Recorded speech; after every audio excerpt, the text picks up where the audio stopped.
Bueno, bien. Vamos a ver entonces farmacología del sistema respiratorio.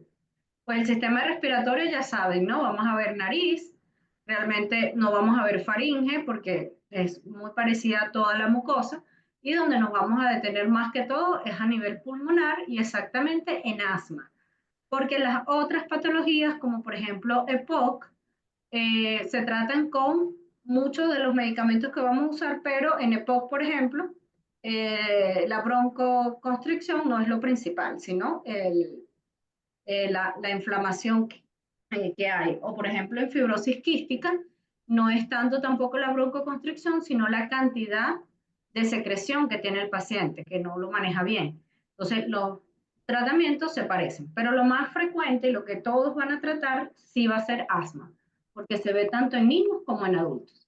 En pediatría, pues se trata muchísimo esto en la emergencia, y les voy a ir explicando con ejemplos como siempre para que se les haga más fácil. Entonces el contenido programático, asma como les dije, ay ya va, me estoy quedando sin la rinitis alérgica, vamos a ver algo, y la tos. La tos como un síntoma, ¿de acuerdo? Porque la tos no es una enfermedad, es solamente un síntoma que acompaña a muchas enfermedades respiratorias, pero a veces también a las no respiratorias. Y hay un gran mercado para los antitusígenos que nosotros debemos evitar caer en eso sin entender bien por qué se utilizan algunos.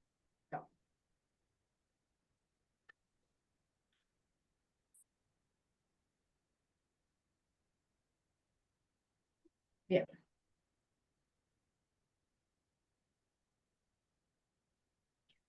A nivel mundial hay varias asociaciones que nos hablan acerca de el asma. Entonces, la más conocida es GINA, que es la que está a la derecha, que GINA es como en inglés. Esas presentaciones que yo les pongo ahí es la traducción en español, pero son sobre todo países de habla inglesa. Y del lado izquierdo está GEMA, que es la española. Ellos cada cierto tiempo la están actualizando. Usualmente no hay grandes cambios. Hubo años, hay años que se hacen un cambio así dramático, pero la mayoría de las veces son cambios muy pequeños. Eso no es algo que ustedes tengan que saber ni se les va a preguntar, porque como les digo, cambia cada año. Desde aquí hasta que ustedes realmente atiendan pacientes, va a ser otra gema o otra gina. Pero bueno, hay guías de bolsillo que nos ayudan a ver qué podemos hacer. Gema, por ejemplo, define que el asma es un síndrome. Ya, un segundito por aquí. Ajá. Es un síndrome que incluye diversos fenotipos clínicos que comparten manifestaciones clínicas similares pero etiologías diferentes. Es decir, como que puede ser un broncoespasmo, pero por origen alérgico, que son la mayoría, pero pueden ser simplemente por origen gástrico, como por ejemplo cuando hay reflujo, y que por eso hay broncoespasmo. Entonces, clásicamente es una enfermedad inflamatoria crónica. Entonces, ya aquí nos está diciendo, si es una enfermedad inflamatoria crónica, ¿cuál, piensen ustedes, pero cuál de los fármacos vistos hasta ahorita nos va a ayudar? Pues justamente los esteroides, porque ellos nos ayudan con las enfermedades inflamatorias, tanto agudas como crónicas, pero más con las crónicas, ¿de acuerdo? Entonces, por eso esteroides y asma están muy relacionadas. Entonces, participan varias células, muchísimos mediadores inflamatorios y siempre recuerden esto, siempre hay un factor genético en todo lo que veamos, excepto en el trauma. Si usted se da un golpe, eso es culpa suya. De resto, algún componente genético tendrá. Mayor o menor, más expresado o no, si es dominante o recesivo, pero siempre hay algo genético que nos permite que una enfermedad realmente se presente. Entonces, siguiendo la definición, el asma cursa con una hiperrespuesta bronquial, es decir, los bronquios pueden dilatarse o contraerse. Entonces, en asma están como muy rápido para contraerse, por eso hay una hiperrespuesta, o sea, está respondiendo mucho más fuerte de lo que debería responder, por ejemplo, al polen o a un perfume o a correr. Hay niños que simplemente corren y ya se sienten cansados. Eh, Si quiere alguien me escribe, bueno, si tienen para escribir, si son asmáticos, porque seguro un asmático entiende todo esto que estamos hablando. Yo voy viendo los comentarios. Ajá. Esta constricción del bronquio pues disminuye la luz del bronquio y no hay tanto flujo. Entonces es normalmente que entra, pero no logra salir. Entonces se insufla, o sea, queda muy llenito el pulmón y es un problema. Entonces es total o parcialmente reversible. Realmente al final va a ser totalmente reversible, pero al inicio cuesta bastante que se termine de revertir y ya puede ser por medicamentos que lo ayudemos, también espontáneamente pueden ayudar, pero bueno, lo ideal es que nosotros con fármacos bien manejados los podamos sacar rápidamente. Realmente es crónica, no es algo agudo. Si a un paciente solamente una vez le escucharon sibilantes y lo tuvieron que nebulizar, no se le puede dar el diagnóstico de asma. Para dar un diagnóstico de asma tiene que haber varios episodios de broncoespasmo. Si no, se llama bronquiolitis, broncoespasmo de primera aparición, ahí podemos ponerle varios nombres, pero asma tiene que repetirse, igual que muchas enfermedades alérgicas, tienen que repetirse para realmente considerar que lo es. Bueno, esto lo vamos a pasar más rápido porque hay muchos factores que pueden desencadenarlo, ya vieron que los genéticos siempre van a estar, pero pueden ser, por ejemplo, alergenos, que es polen sobre todo, o ácaros, algunos, imagínense un niño oliendo a veces, un niño asmático oliendo gasolina, eso lo va a irritar y le va a desencadenar. Hay medicamentos también.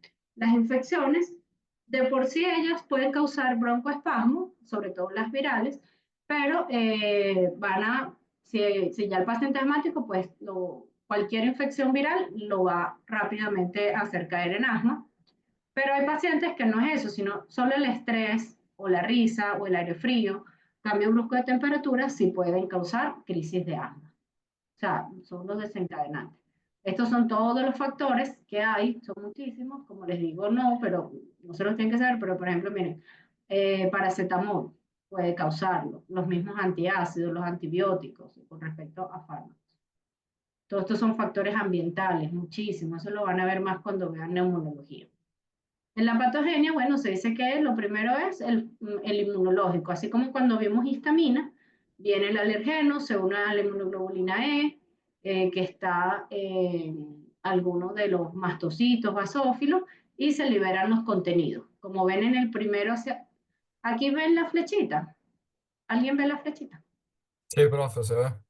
Perfecto. Al principio dice entonces se puede liberar histamina, proteasas, heparina, TNF, o pueden liberarse que si leucotrieno, factor activador de plaqueta e interleuquina. Siempre se libera todo eso que ayuda a un primer reconocimiento del alergeno y ataque, pero luego se hace una batalla campal y comienza más bien a sufrir el propio neumocito o cualquier otra célula que esté allí metida y eso al final tiene que parar y los fármacos muchas veces nos ayudan a pararlo para que no siga esa inflamación. Eh, bueno, aquí esto realmente muestra cómo todas las células, tanto las dendríticas, macrófagos, las NK, todas ellas son las células que van a estar ayudando a que el linfocito T madure hacia una forma TH1 o TH2. Y esto al final, su desequilibrio es lo que causa muchísimas reacciones alérgicas. Sin embargo, aunque eso es lo más conocido, hay algunos pacientes que también presentan esto, que es un desbalance en el sistema nervioso autónomo. Y lo vamos a ver porque algunos medicamentos sirven en unos tipos de pacientes y otros no. Por ejemplo, los esteroides sirven en todos los pacientes, eso es universal. Pero solamente los que tengan desbalance del sistema nervioso autónomo van a poderse tratar de otra manera. O tienen como otra opción aparte de los esteroides. Entonces, el músculo liso bronquial tiene una inervación vagal. La acetilcolina causa broncoconstricción y aumento de la secreción de moco. Entonces, si hay receptores como los alfa, entonces va a haber vasoconstricción. Pero si vamos hacia los beta, sobre todo los beta 2, vamos a tener más bien broncodilatación y disminución en la secreción de moco. ¿Okay? Por eso entonces se utilizan los agonistas beta 2. que son uno de los grandes aliados de los tratamientos. Aquí vemos cómo es, esto sería la luz del bronquio, como, sí, es redondita, y bueno, vamos a ver aquí, hiperplasia de las glándulas mucosas, es decir, están más grandes, lo que hace que se secrete más moco, el epitelio también se está descamando, y para más colmo, entonces este que es el músculo liso se contrae y, claro, entre el moco está tapando la luz del bronquio como el asma. Entonces, ¿qué tenemos que atacar? Aquí lo vemos facilito. Tenemos que ir al músculo y tenemos que ir a que no haya tanta secreción. Finalmente va a haber una remodelación, es decir, de tanto haber moco allí, tanto haber contracción, eso todo se remodela y es más fácil que haya nuevamente ante un mínimo estímulo, o sea, no, ya no tiene que ser un gran estímulo, sino cada vez mínimos estímulos, que sea más fácil que haya una crisis asmática. Miren cómo del lado izquierdo vemos cómo es un bronquio normal, delgadito, con una luz amplia. En cambio, en un paciente asmático, ese músculo está súper grueso y está tapado prácticamente el bronquio. Para diagnosticar asma necesitan la clínica, es decir, tiene que tener sibilantes. Lo ideal es una espirometría, eso no lo hacen en emergencias, o se hace ya en control, y que tiene que responder bien al tratamiento, porque si usted tiene la clínica, la espirometría, pero no responde a los tratamientos convencionales, es un cuadro respiratorio, obviamente, pero asma no es. Bueno, aquí vemos sibilantes, todos disnea, lo más importante realmente son los sibilantes. A veces no se oyen cuando están muy mal, no se oyen sibilantes porque es que no está ni entrando ni saliendo nada de aire. Entonces ahí sí corran. Cuando ustedes vean eso, corran porque está peor el paciente. Si oyen sibilantes, algo de entrada y salida hay.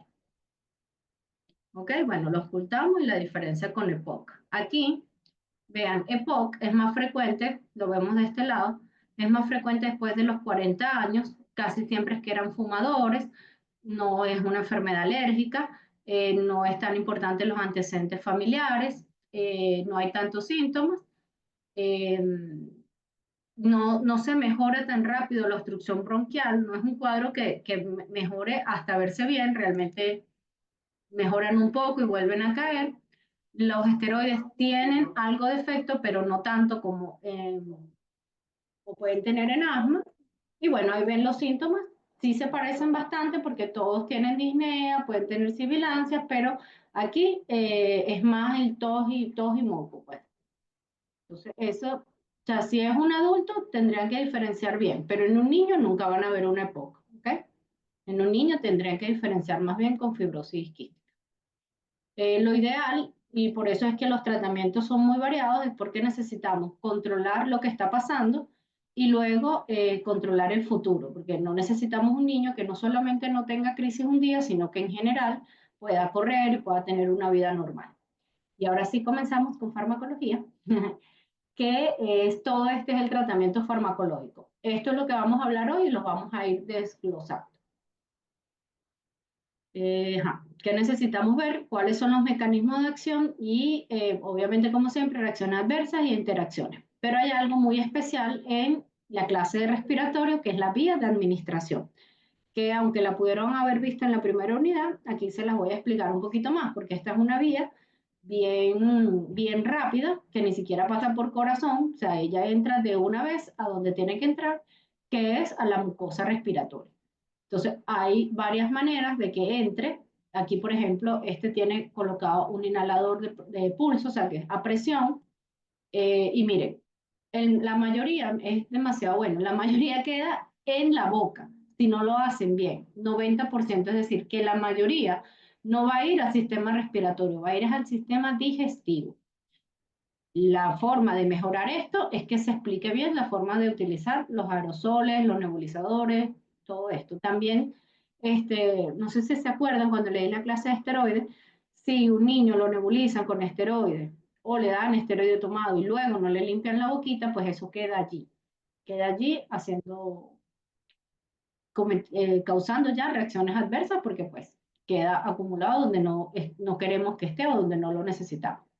Entonces, todo lo que vaya por la boca, o sea, lo que quede por la boca va a seguir el metabolismo normal del primer paso, ¿de acuerdo? Pero lo que entre a pulmón es de una vez, entra a pulmón y pasa a sangre. Entonces, no sufre el metabolismo del primer paso. Esa es una gran diferencia. Entonces, la idea es que si tiene una buena técnica, llegue la mayoría a su punto donde tiene que ir, al punto diana. Las partículas sí son importantes. Si las partículas son muy grandes del aerosol, no van a entrar, se van a quedar en boca.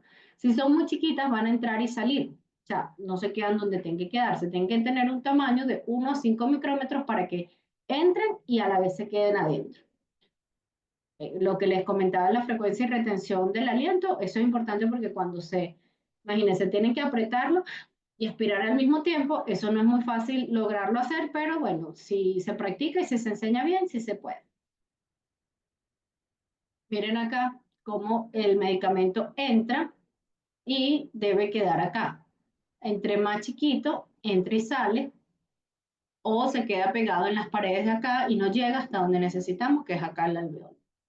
Bueno, a algunos también nos va a interesar que quede un poco a estos niveles, pero a los más chiquititos. O sea, a los bronquios más pequeños, a los bronquiolos, ahí es donde más los necesitamos. Hay estudios que dicen cuánto va a entrar, hasta dónde llegó, miren hasta dónde llega, por ejemplo, hasta el final, o si son muy grandes, los ruiditos se quedan al inicio. Estos son los diferentes aparatos que después tienen que aprenderlos a usar para que les puedan enseñar a los pacientes. Hay de todo. Estos son los espaciadores que se utilizan para colocar aquí este cartucho que lo teníamos acá, se introduce acá para que los niños no tengan que sincronizar el momento de la aspiración con el pulso y que sea mejor. Entonces, estos espaciadores tienen que utilizarse en niños, no es opcional realmente. Estos son otros, a estos les metes, por ejemplo, una capsulita, le das la vuelta y ahí aspiras. Son mucho más fáciles de utilizar porque tú lo haces y después es que vas a aspirar, es más como fumar, de hecho. Estos sí son los nebulizadores, que esto lo van a usar mucho. Y ahora ya saliendo de la vía respiratoria y de cómo es esa vía de administración, esto es, como siempre le digo en las clases, esta es la lámina que se tiene que aprender mejor, porque no todos los medicamentos van hacia las dos ramas que necesitamos tratar. Una de las cosas que necesitamos tratar es el músculo bronquial, ¿cierto?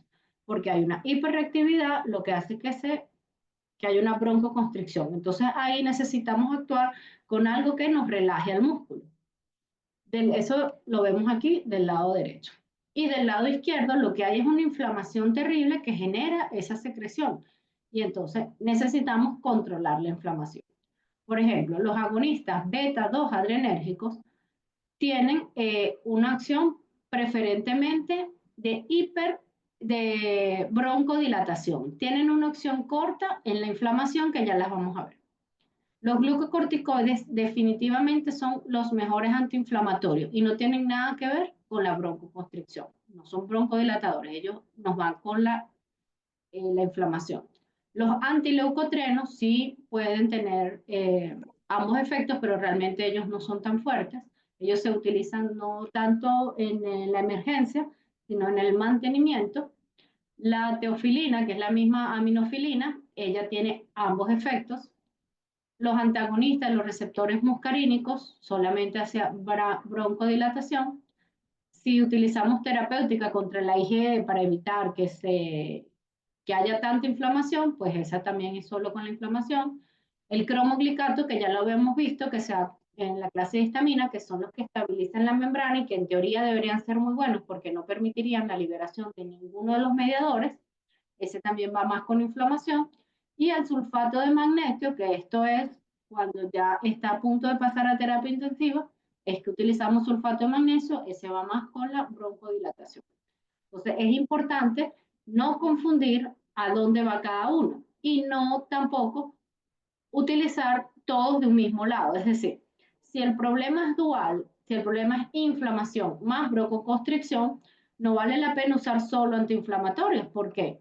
Ajá, ¿y cómo tratas la otra parte? O no vale la pena solo usar broncodilatadores porque no estás tratando la inflamación. Entonces, siempre se deben combinar. Aquí lo vemos, por ejemplo, lo vemos más claro. Por ejemplo, en asma, ven que están los glucocorticoides, los antileucotrienos, la aminofilina y los anti-IgE y los cromoglicatos. Como bien se marca ahí, los agonistas beta 2 tienen inicialmente un guiño allí con la inflamación, pero al final no sirven para eso. En la broncoconstricción, en forma aguda, bueno, en las dos formas vamos a utilizar agonistas beta 2, ¿ven? Agonistas beta 2 y beta 2. Lo único que estos son de acción corta y estos son de acción larga.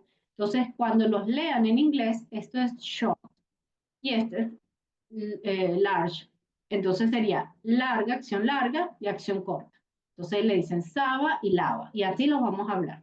SABA y LABA porque así lo van a leer en todos lados. Cuando esta broncoconstricción es mucho más fuerte, bueno, ahí iríamos con aminofilina y sulfato de magnesio. En algunos pacientes vamos a utilizar antagonistas de los receptores muscarínicos y antileucotrienos más como mantenimiento.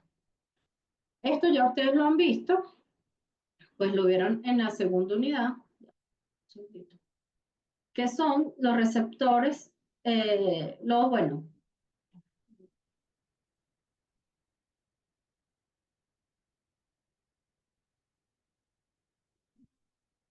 aquí. Son los agonistas de los receptores beta 2 adrenérgicos, que son los, siempre, bueno, aquí se le dice más corto, agonistas beta 2. Podemos repasar el mecanismo de acción, lo que hacen ellos es una relajación directa del músculo liso en las vías respiratorias y por consiguiente la broncodilatación. El músculo liso bronquial tiene muchísimos receptores beta 2 adrenérgicos, por eso es que es ideal su uso. Pero también lo que les comentaba, cuando se estimula el receptor adrenérgico beta 2 por su agonista, se activa la adenilato ciclasa, incrementa el AMP cíclico y luego la proteínquinasa A, llevando a la relajación. Y hay unas vías independientes de AMP cíclico que, bueno, eso ya ustedes tuvieron que haberlo visto. Lo que pasa es esto. También hay receptores, no solo en el músculo lisobronquial, hay receptores en las células inflamatorias. Entonces, cuando actúa allí, pues actúa como un antiinflamatorio, ¿de acuerdo? En tanto en estas células cebadas, basófilos, sinófilos. Y esto incrementa el AMP cíclico y una cascada de señalizaciones y se inhibe la liberación de los mediadores inflamatorios y de citoquinas. Sin embargo, eso solo en su fase aguda. Ya luego, este mecanismo se desensibiliza. O sea, ya no se da, ya no sirve para inflamación a largo plazo. Eso solo como al inicio. Entonces, en general, vamos a considerar que los agonistas adrenérgicos beta 2 son broncodilatadores. Eso es por lo que lo utilizamos.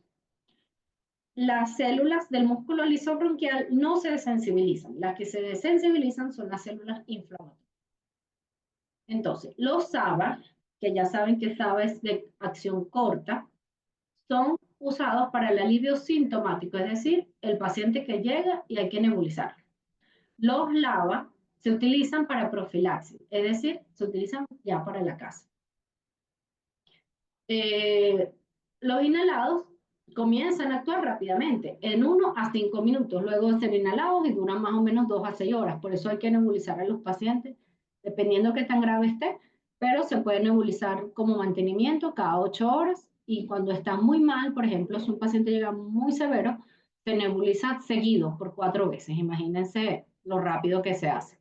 Pero recuerden que esto es o sea, hay receptores beta 2 por todos lados en el cuerpo y tienen sus reacciones adversas que ya la vamos a ver y que son muy comunes que se presenten, sobre todo en este tipo de pacientes. Por ejemplo, imagínense si es severo, son 4 nebulizaciones, termina una y comienza la otra. En cambio, si es moderado, son 3 nebulizaciones cada 20 minutos, que tampoco es tanto tiempo. Es bastante frecuencia que se presenten las reacciones. Hay presentaciones orales, pero no son frecuentes en utilizar. ¿Por qué? Bueno, porque la oral primero tendría que pasar por hígado, por corazón, por un montón de lugares antes de llegar al pulmón. Y si ya tenemos las presentaciones inhaladas, pues vamos directos con las inhaladas, que tienen menos reacciones adversas y son más efectivas. Uno de los cambios, no sé si recuerdan que les dije que una vez Gina hizo un gran cambio, era que antes se utilizaban como monoterapia, es decir, solo se utilizaban receptores adrenérgicos, pero se dieron cuenta que no es tan buena idea y ya no se pueden utilizar. Siempre, siempre tienen que ir asociados a otro que sí nos trate bien la inflamación, como son los esteroides. Ok, bueno, sí es bueno que vayan viendo los nombres. Por ejemplo, salbutamol definitivamente es el más utilizado y es como el que siempre recordamos cuando hablamos de un SABA. ¿Ok?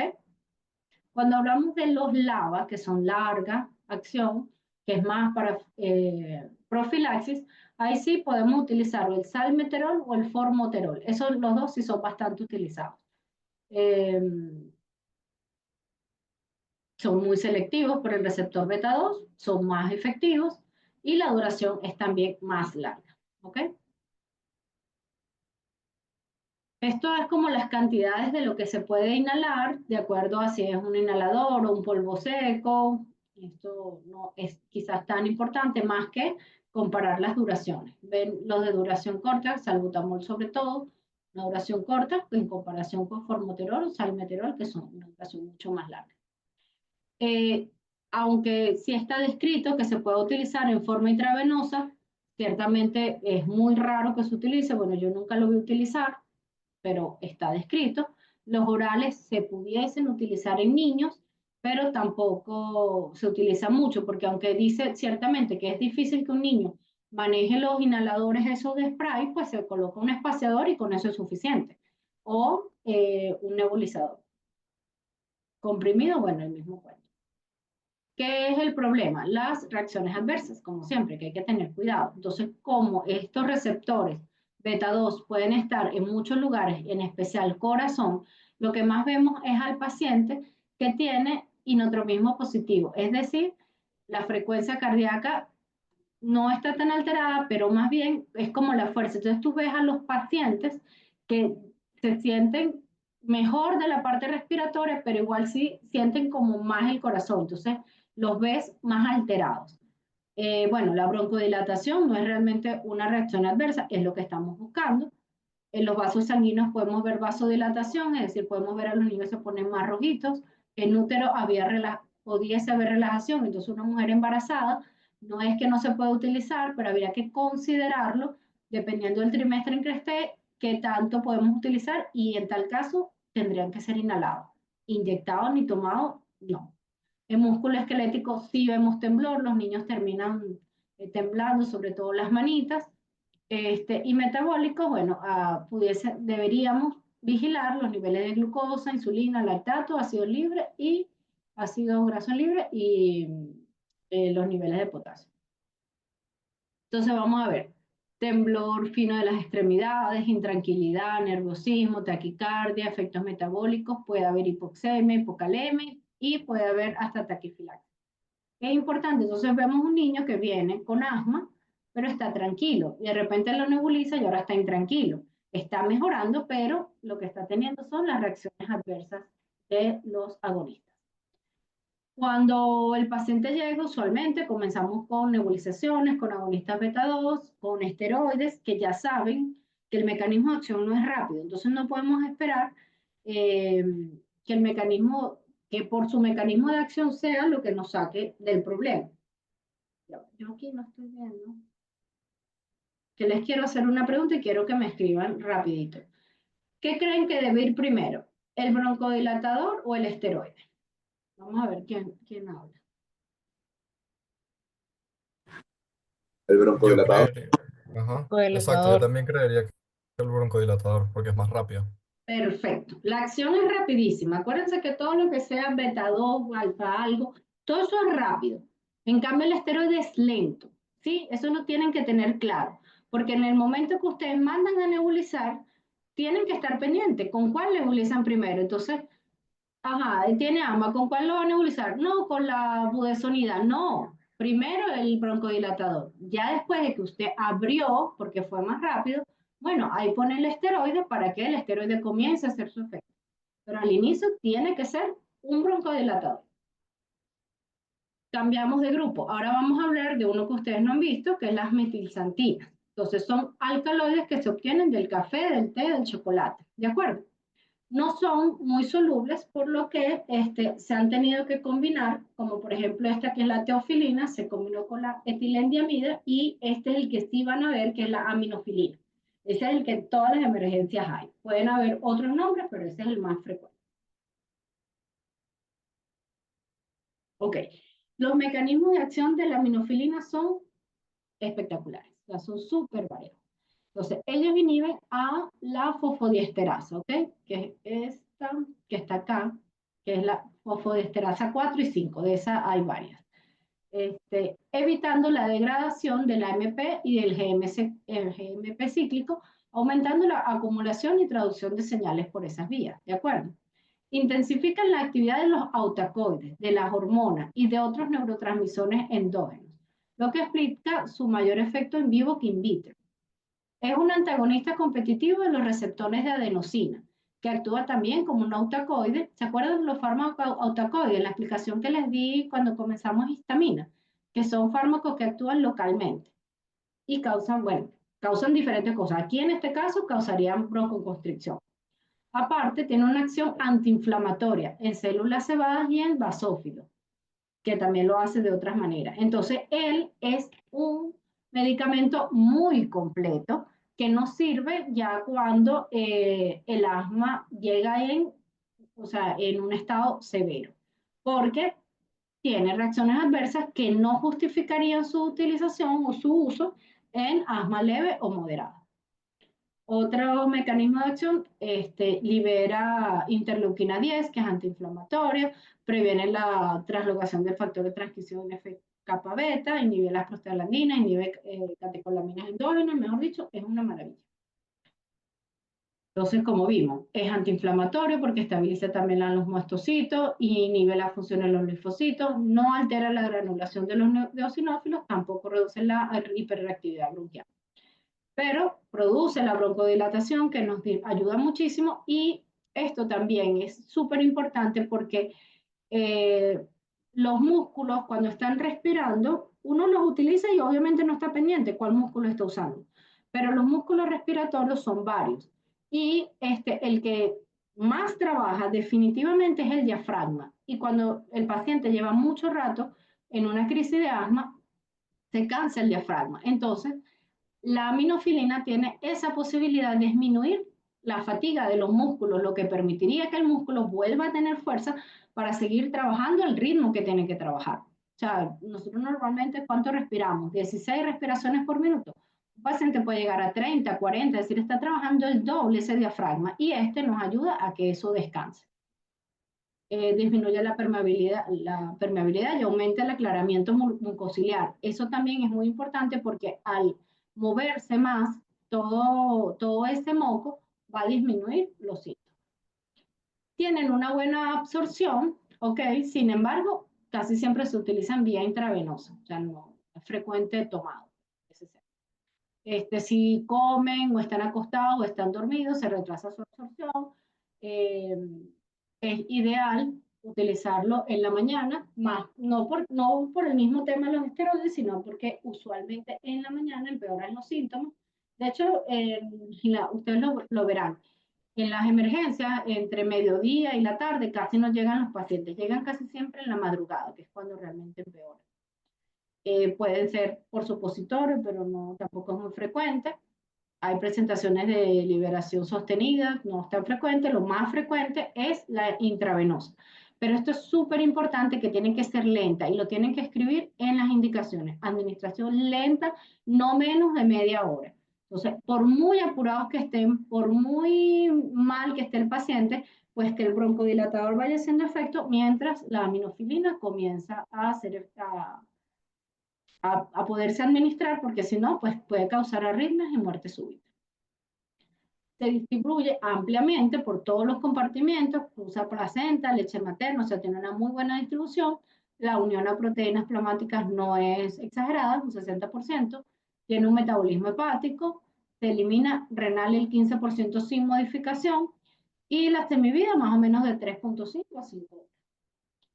¿Qué puede modificar que se elimine la teofilina, que se depure?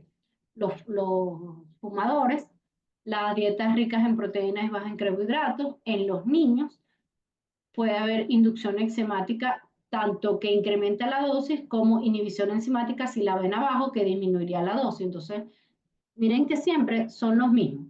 Fenobarbital, rifampicina, carbamazepina, fenitoína, ellos siempre están metidos en un problema, igual que cimetidina. Ustedes ya vieron gastro, ¿verdad? Ahí vieron que ranitidina por eso es que aparece, porque la cimetidina también tiene bastantes interacciones. Ok.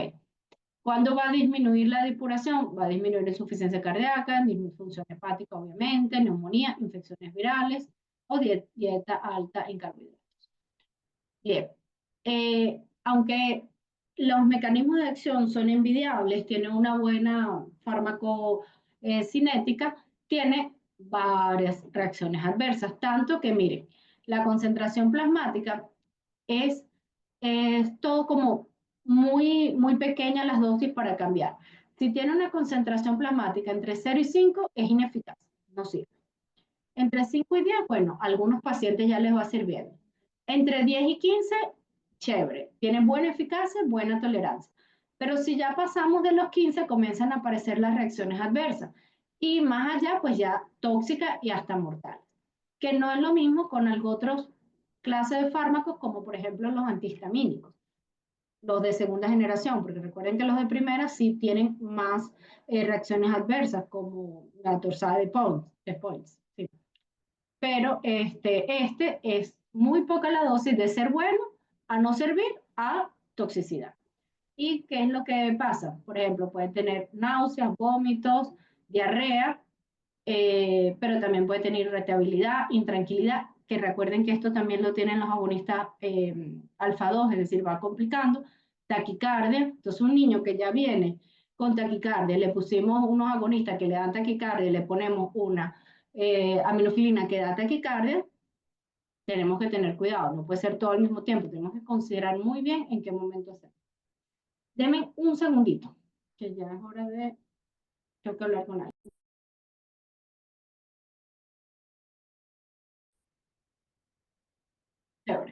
Entonces se utilizan sobre todo en asma severa o algunos casos de asma moderada que ha costado mucho salir. Asma nocturna, realmente casi todas son nocturna, enfermedad, la EPOC sí puede ser, en apnea en niños pretérminos sí también puede ser, acuérdense de lo que hace con el diafragma, ¿ok?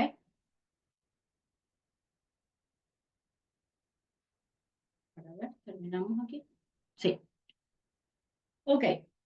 Otra clase de fármacos, otra familia de fármacos que puede ser utilizado, no en todos los pacientes, pero sí en algunos, son los anticolinérgicos, por esto que vamos a hablar. Al inicio se utilizaban los anticolinérgicos como parte del tratamiento del asma, pero como salieron los agonistas beta y vieron que eran muy eficaces, entonces casi no se utilizaban los anticolinérgicos. Luego de un tiempo se dieron cuenta que había cierta importancia de las vías parasimpáticas en algunos pacientes, no en todos. Es decir, que en algunos pacientes sí pudiesen utilizarse anticolinérgicos y tener un efecto. Entonces, apareció otro medicamento que es el bromuro dipratropio, porque los primeros que utilizaban eran muy tóxicos. Entonces, al aparecer y al darse cuenta de la importancia de las vías parasimpáticas, se quedó siendo parte del arsenal terapéutico que tenemos. ¿Cómo funciona? Entonces, hay un subtipo de receptor colinérgico encargado de la contracción del músculo liso bronquial, que es el M3, ¿ok? Muscarínico M3. El hipatropio va a bloquear los 5 tipos de receptores muscarínicos, pero el más importante para este efecto bronquidilatador justamente es el M3. Y lo bloquea competitivamente, o sea, bloqueando los efectos de la acetilcolina. Entonces, la acetilcolina causaría broncoconstricción y un anticolinérgico causaría broncodilatación. No tiene nada que ver con alergia, no bloquea las respuestas tardías, él es justamente para eso, pero no en todos los pacientes, solamente en aquellos pacientes donde el tono colinérgico esté elevado. Entonces no siempre funciona.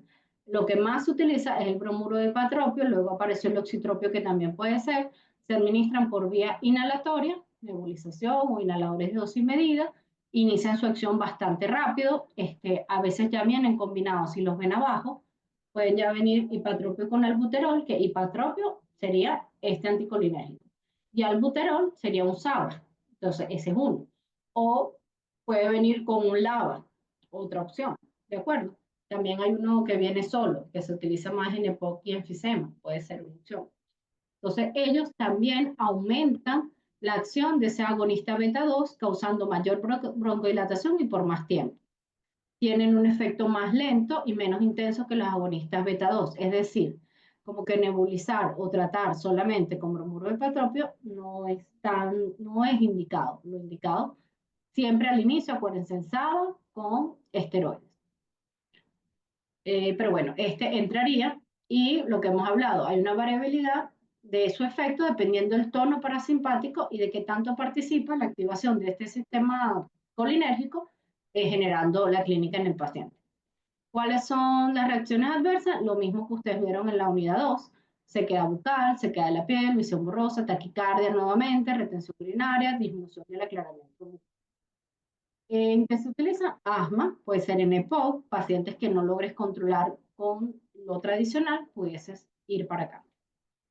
Cuando el paciente ya recibió todo esto que hemos hablado y aún así no mejora, es decir, se mantiene taquipneico, sibilancia, e incluso hay pacientes que llegan, como les comenté, que ni siquiera hay sibilancias, o sea, tú lo ocultas y no ocultas nada, o sea, ni entra ni sale, o sea, sí entra un poco y obviamente, sí entra un poco y sale un poco de aire, pero casi nada, que prácticamente no escucha, eso es bueno, una crisis asmática muy severa y comienzas rápidamente con las nebulizaciones, con la minofilina, pero ahí mismo estás pendiente de que seguro vas a ir a sulfato de magnesio, porque si ya no funciona con sulfato de magnesio, sería terapia. Pero casi nunca los pacientes con asma van a terapia porque ¿qué hacen en terapia? Lo intuban. E intubar a un paciente con asma es peor porque ahí lo que van a manejar son presiones. Imagínense eso. Entonces, tienen que intentar sacar a ese paciente sin que vaya a terapia. Yo creo que en toda mi residencia de pediatría vi a uno que terminó en terapia, pero de resto lo sacábamos en emergencia. Bien, ahora, el sulfato de magnesio, ¿algunos se acuerdan qué otra cosa se utiliza? Si se acuerdan, por favor, díganlo y si no, bueno. ¿No se acuerdan? No han pasado por ginecología. Justamente en preeclampsia, para ver quién contestó. Ah, no, Juan dice que no. En preeclampsia y eclampsia también se utiliza sulfato de magnesio como último recurso. Entonces, saben que el magnesio es frecuente, o sea, es abundante y es el segundo catión intracelular más frecuente, más abundante. Es cofactor de muchísimas reacciones. Y en este caso, que lo estamos usando como un fármaco, tendría una acción sobre todo broncodilatador. Cuando ustedes lo busquen en GINA o en GEMA, casi no lo van a conseguir porque realmente eso está allá, miren. Está en off-label, o sea, fuera de etiqueta. No, es para crisis muy severas. Se utiliza intravenoso, también puede ser nebulizado. Se inicia la acción rápido a los 20 segundos, su acción puede durar hasta 30, pero realmente se saca muy rápido al paciente. Ahí tiene diferentes tipos de administración, pero lo que más se usa es intravenoso y nebulizado. Entonces, las reacciones van a depender del nivel de magnesio en sangre o si la infusión la hace muy rápido. Pero tiene muchas cosas. Hipotensión, prolongación, o sea, cambios en el electrocardiograma, bloqueo completo, asistolia, puede haber depresión respiratoria, hipermagnesemia, obvio porque es magnesio, puede haber somnolencia o depresión, digestivo puede causar otros problemas, pero casi nunca es administrado oral. Y cutáneos también, bueno, puede doler bastante su infiltración. Entonces, sulfato de magnesio se lo tienen que saber porque lo van a tener. Hasta ahora hemos visto entonces SABA, LABA, hemos visto aminofilina, sulfato de magnesio. Vamos a ver qué más nos quedan antileucotrienos. Bueno, repasando aquí rápidamente los glucocorticoides, siempre es una pregunta de examen. Este mecanismo de acción, porque es lento, tiene que llegar hasta acá para que realmente pueda impedir la formación de las proteínas o más bien promoverlas. Los glucocorticoides, hasta allá habíamos hablado nada más en la otra clase de los inyectados o los tomados. Aquí les presento los nombres de los que son inhalados, que son diferentes. Beclometasona, budesonida, este es el más utilizado, budesonida, pero está fluticasona también, mometasona muy utilizado, sobre todo, mometasona se utiliza mucho para rinitis, ¿ok?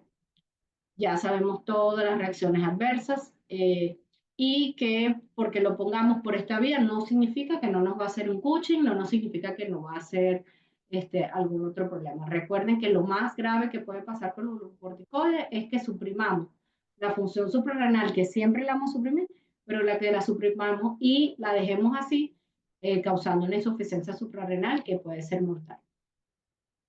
Ok, este otro grupo son los antileucotrienos. No sé si lo han escuchado, pero es el montelukast. Lo asocian muchísimo, por ejemplo, hay una presentación que tiene loratadina y montelukast una vez, porque él, en teoría, también debería ser muy bueno, pero no es tan efectivo, por eso no, ni siquiera se utiliza en las emergencias, eso se utiliza más como control. Entonces, los leucotrienos, como tal, el leucotrieno es proinflamatorio, ¿ok? Entonces, él va a reclutar, activar, a que vengan todas esas células inflamatorias, aumente la permeabilidad y hace que haya más secreción mucosa. Lo que se utiliza son antileucotrienos para que esto no se dé. Aparte, los leucotrienos como tal son broncoconstrictores del músculo liso bronquial. Son, mire, 1000 veces más broncoconstrictores que la misma histamina. Pero si ven, aquí tampoco hemos hablado del uso de antihistamínicos en asma, porque no son tratamientos de emergencia, son tratamientos de mantenimiento. Y sobre todo, montelukast, o sea, antileucotrienos y antihistamínicos, serían tratamientos más en asma, pero preferentemente cuando el asma también está asociado a rinitis. Si no está tan asociado a rinitis, pues pierden un poco su valor. El montelukast, como tal, es un antagonista competitivo de los receptores de leucotrienos, que aparece aquí.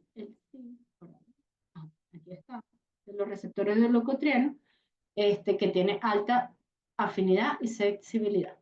Tiene buena absorción bioral, que por ahí es que se utiliza, una biodisponibilidad de 60-70%, una alta unión a proteínas, un tiempo de vida media de 3 a 6 horas y un metabolismo hepático. No hay mucha reacción. Una pregunta, doctora, disculpe. Recuerdo que el año pasado en la rotación de pediatría nos comentaron que el montelukast estaba dejando de utilizarse porque estaba demostrado que estaba induciendo pensamiento suicida en niños y adolescentes. ¿Eso es verdad? Totalmente. De hecho, no sé por qué no lo tengo aquí, porque debería estar justo acá.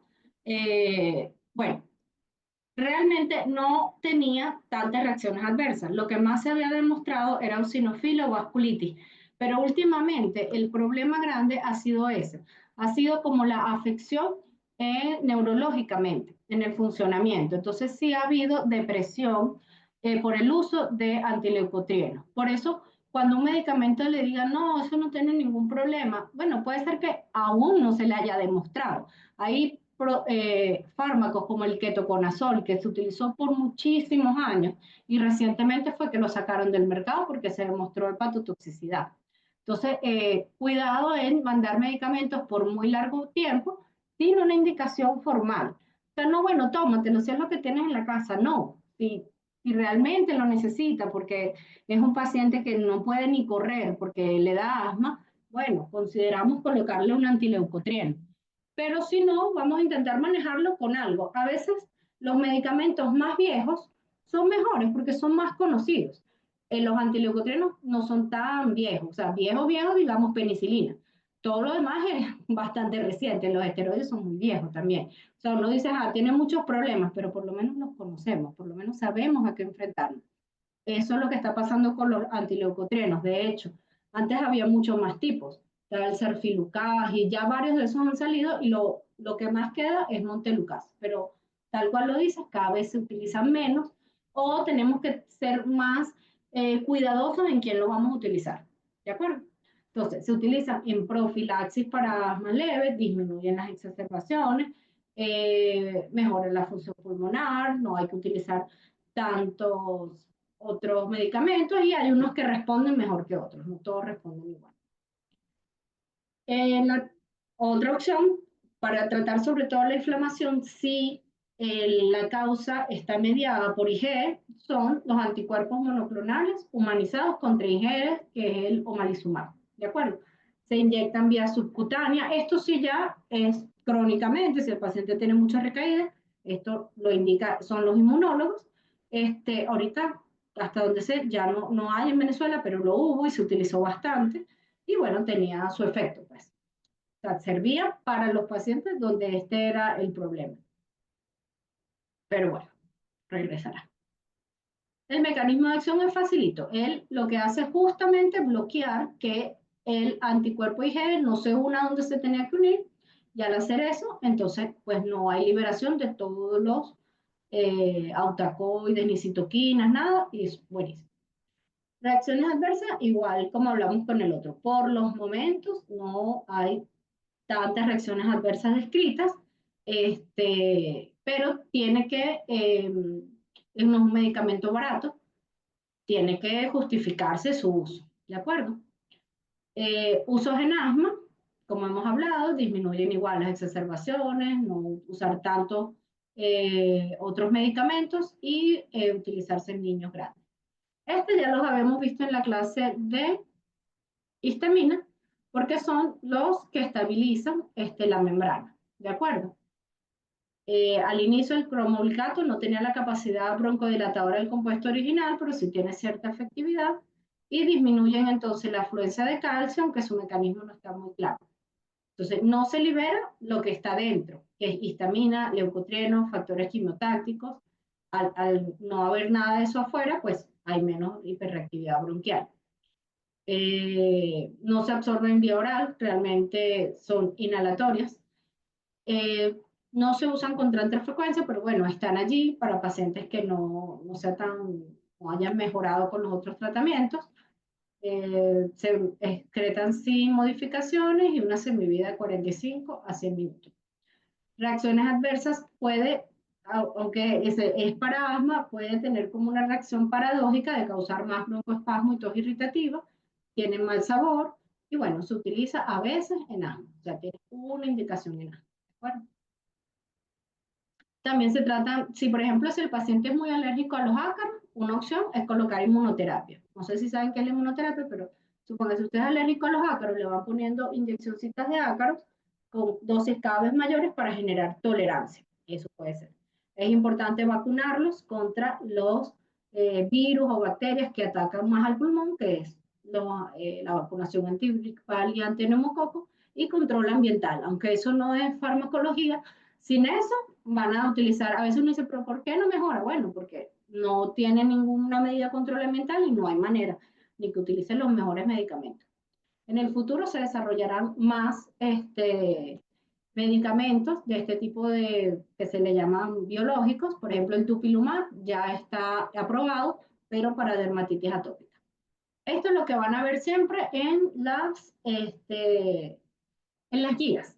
Por ejemplo, que si en el escalón 1, ¿ven? Por eso hay que hablar como ellos hablan, SABA. Miren aquí, LABA, ¿ven? Entonces, SABA, que es un glucocorticoide, perdón, SABA o glucocorticoide. O sea, finalmente, glucocorticoide más un agonista, sea el SABA, sea el LABA, pero inicialmente para las crisis SABA.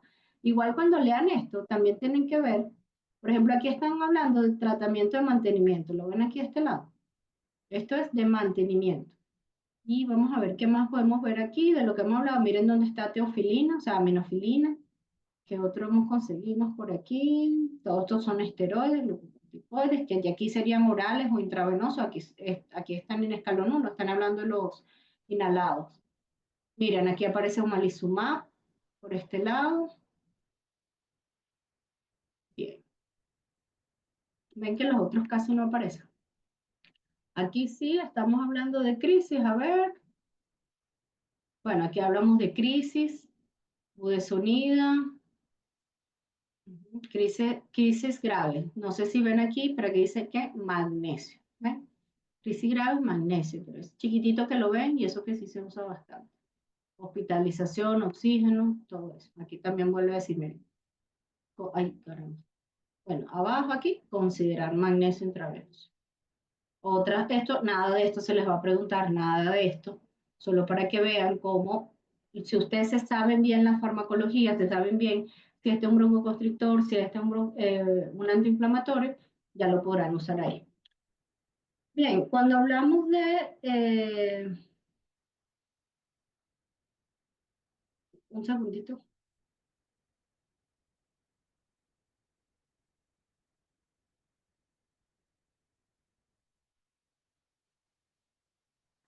Cuando hablamos de rinitis es la misma mucosa, solo que ahora en la nariz, ¿de acuerdo? Y miren que uno puede tener rinitis y también conjuntivitis alérgica, pero ya saben que con conjuntiva no se mete nadie, sino los oftalmólogos, que son los capaces de diferenciar bien. En pediatría, o sea, cuando llega alguien en el ojo, directo para oftalmología, un internista, directo para oftalmología. Lo más que podemos llegar a nosotros a poner es una lágrima artificial. Con eso mucha gente mejora y aguantará hasta que lo vea el oftalmólogo. Uno dice, bueno, pero en, no sé, en Guadualito o en donde me toca a mí hacer la rural, no hay oftalmólogo. Ajá, pero acuérdense que los médicos tenemos que ser sinceros hasta dónde podemos llegar, sinceros con el paciente y sinceros con nosotros mismos. No podemos causarle un problema al paciente por simplemente no saber o por querer intentar saber y realmente no saber nada. Entonces, cuidado con ojos, ¿ok? Por lo demás, uno puede, con piel, con nariz, uno puede intervenir un poco, pero con ojos, lágrima artificial. Ok. Rinitis. Rinitis entonces va a haber, como su nombre lo dice, inflamación en la nariz, ¿ok? Justamente en la mucosa nasal, que puede ser anterior o posterior. Uno a veces ve la mucosidad que sale por la nariz, pero a veces que hay, sale hacia atrás y entonces eso al ir cayendo hacia atrás, hacia la garganta y cuando quiere entrar a pulmón es que uno tose y por eso es que hay tos, muchas veces el origen es nasal, pero bueno, en general vemos estornudos, congestión nasal, está tapada, pica muchísimo la nariz, ¿ok? Y tiene que ser crónica, es decir, es igual que el asma. Por una vez que le pique la nariz o que se tape, eso no significa rinitis alérgica. La rinitis alérgica tiene que repetir y está asociada con conjuntivitis, con asma. Es frecuente. La rinosinusitis es cuando también entonces se afectan dos senos. Los senos paranasales son esos espacios que prácticamente no tienen nada dentro y con una gota que tengan ya duelen terriblemente, causan muchísima presión y eso es un problema. Y es dificilísimo que los antibióticos lleguen allí. Cuando veamos antibióticos van a ver que no todos entran a senos paranasales. La rinitis, la más frecuente, porque uno dice rinitis siempre cree que es alérgica, pero puede ser infecciosa, ocupacional, por fármaco, hormonal, otras causas o idiopática que todavía no se sabe. Bueno, hay maneras de llegar a cómo es el diagnóstico, eso tampoco va ahorita. También se clasifican igual como el asma, de hecho, no sé si ya lo presenté. Para ver. Ah, sí, aquí, perdón. Así como está Gina, este también, este se llama ARIA, ¿ok? Rinitis alérgica y su impacto en el asma, se llama así, ARIA. Este también lo actualizan cada cierto tiempo y de ahí es que están estas imágenes. Uno tiene que ver que en ese momento cómo se clasifica y qué se trata. Entonces, igual que en el asma, hay que cuidar el ambiente, o sea, el control ambiental, si no, no hay manera que mejoren. Aquí sí tienen cabida los antihistamínicos, en asma no. En asma solo si está asociado a rinitis, que es frecuente, pero ahí nada más.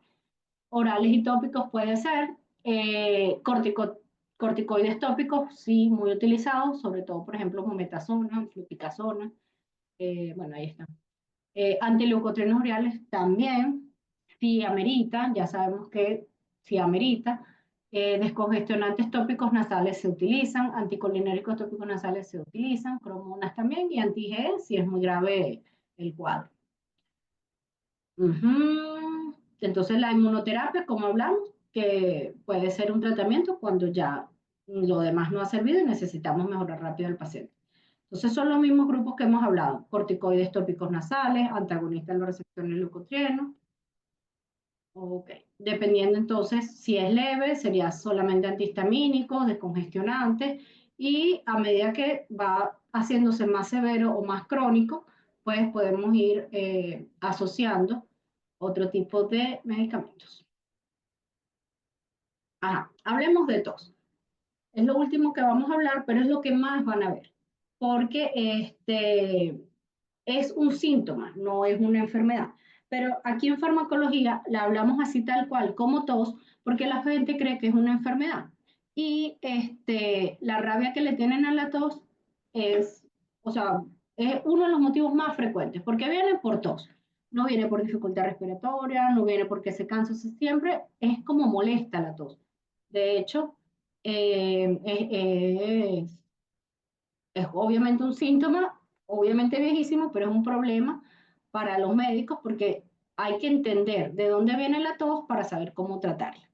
Entonces, en general, la tos es un reflejo, es decir, viene un estímulo, se activa un receptor y por la vía aferente, es decir, al activarse, va hacia el vago y llega al bulbo raquídeo, donde está el centro de la tos. Y luego, por la vía eferente, es decir, baja la información, llega a los nervios intercostales que van a los músculos, al nervio vago que va al diafragma y hace que se contraigan. Se contraen y suena la tos. ¿De acuerdo? Ya va. Es decir, que en rinitis, ya va.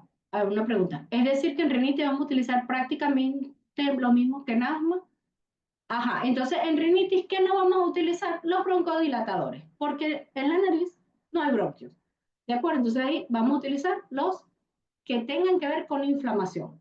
No vamos a utilizar una aminofilina para la nariz, o sea, sería demasiado. Pero sí podemos utilizar, por ejemplo, un esteroide, pudiésemos, ¿qué otra cosa? Bueno, sí, o sea, sobre todo antiinflamatorio. Nada que ver, por lo menos agonistas beta 2 no tienen sentido, porque aunque inicialmente tenga un efecto antiinflamatorio, hay desensibilización, entonces no tiene sentido. Bien. Ok, entonces, después de que todo esto sucede y el paciente tose, se elimina lo que lo estimuló, o esa es la idea de la tos, sacar lo que lo estimuló. ¿Y qué lo estimuló usualmente? Secreción. Sí, eso es lo más común que estimule a la tos.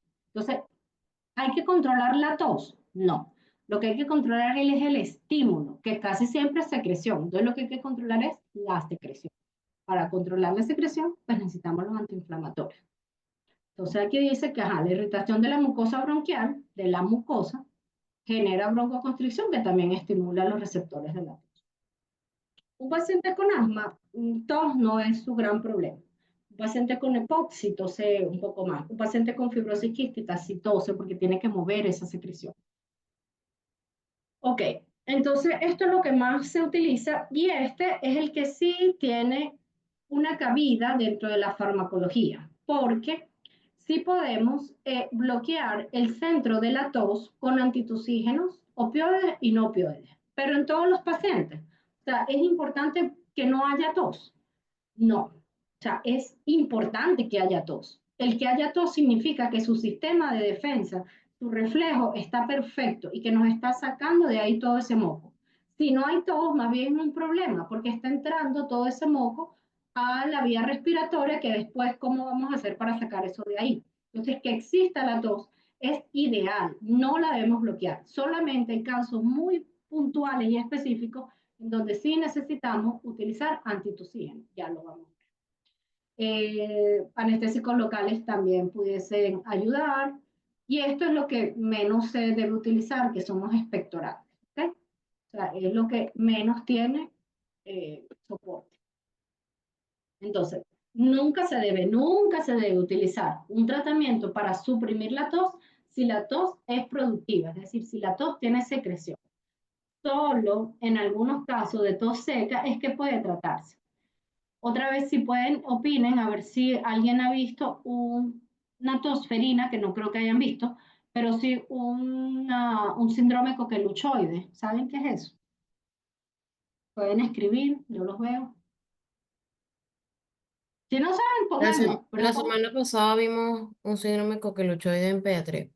¿Y cómo hace, Natalia? ¿Sabes cómo hace? O yo te lo voy a hacer. La Hacen niña así. no dejaba de Ajá. toser. No dejaba de toser. Y tosen tanto, de hecho, hacen la tosferina que hacen así. Y tosen tanto, tanto, tanto, tanto, que se quedan sin aire al final. Y al final de toser tanto, voy a volverlo a hacer, es odioso, pero necesito que lo entiendan, hacen así.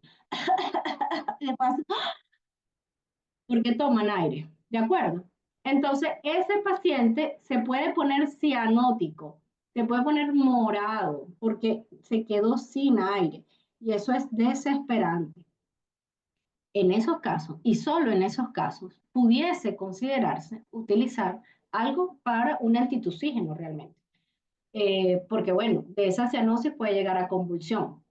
Ahí sí, pudiésemos necesitar. De resto no. Es decir, toda esa tos que usted le duele la cabeza, que le da un poquito de fiebre, que tiene moco y tose y suena, de repente no salga, porque los niños no saben expectorar y no sale nada. Pero usted oye que esa flema está ahí, que sube, que baja. Ahí no se puede quitar la tos. Sería un pecado quitar la tos, porque entonces, ¿quién va a sacar esa secreción de ahí? No, en tos productiva nunca. Y en la tos seca, bueno, ya saben las condiciones. Ok, entonces la tos más bien es un síntoma, tenemos que ver cuál es la patología que está debajo, incluso la insuficiencia cardíaca puede causar tos. No sé, vayan a ver, hay pacientes, por ejemplo, personalmente, si a mí me da, a veces tengo taquicardia, cuando me da la taquicardia termina con un ataque de tos. Hay gente que se ríe y le da tos, ¿sí? Entonces, no siempre la tos es un problema, lo que hay que ver es cuál es la causa. Nunca antitusígenos en tiempo indefinido, y bueno, los de acción central, cuidado porque también son adictivos. Entonces, los de acción central, que ya los vieron, los opioides como codeína o hidrocodona, no opioides como dextrometorfano, hay antihistamínicos como difenidramina, que sería de primera generación, pueden tener un efecto antitusígeno. De reacción periférica, estos son los que no tienen tanto soporte, que los van a ver muchísimo y se venden más que nada. O sea, es impresionante, aparte son OTC, es decir, están para que usted lo agarre y se los lleve, que es Ambroxol, carboximetilcisteína, X. La codeína, que sí tiene un efecto, es un agonista opiáceo, suprime directamente el reflejo de la tos, porque actúa directamente en el centro de la tos. ¿Ok? Buena absorción, buen efecto antitusígeno, se distribuye bien hasta la leche materna. ¿Ok? También tiene actividad analgésica, pero no tanto como la morfina, y también tiene actividad sedante. Que esto no es nada malo cuando tenemos un niño con un síndrome coqueluchoide, que lo que necesitamos es que descanse y que no tose. Pero bueno, con cuidado. Estos son los que hay, por ejemplo, los pueden ver ligados con codeína, con acetaminofén, pero para mí esto es re peligroso, ¿saben? Un medicamento así que se vende y que la gente se lo tome, de hecho, también se lo pueden tomar por otras razones no muy buenas, porque bueno, al final es un opioide, pues. Entonces, tos seca dolorosa, asociada con inflamación pleural. Ah, bueno, por cierto, esos son otros casos importantes. Cuando hay un derrame pleural, por alguna razón, realmente no hay secreción dentro del bronquio, pero lo que está inflamado es la pleura. Y ahí también la tos es seca. Y en ese, cuando tose, le duele más. Entonces, ahí también pudiese bloquearse con antitusígeno. Esa es como la segunda indicación real y cierta. Eh, no debe usarse indiscriminadamente. Ajá. Marico, porque esa navaja la dejaste ahí. ¿Alguien está hablando? Gracias. Ok, Ándalo ahí, ándalo ahí. listo. Para la secreción de moco hay varias cosas, pero realmente, como les digo, esto no tiene tanto soporte. De hecho, más se los traemos para que no lo usen que para que lo usen. O sea, es para que entiendan que esa no es la acción, y de aquí sí les traes un montón de nombres.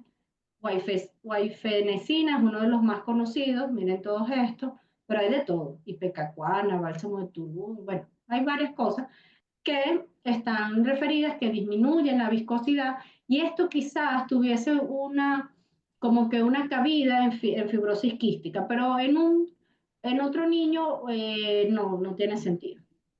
Los mucolíticos que se utilizan muchísimo, como estos que están acá, que es la bromexina o el ambroxol, súper utilizado, bueno, tienen agentes proteolíticos o que rompen los puentes de sulfuro, pero tampoco son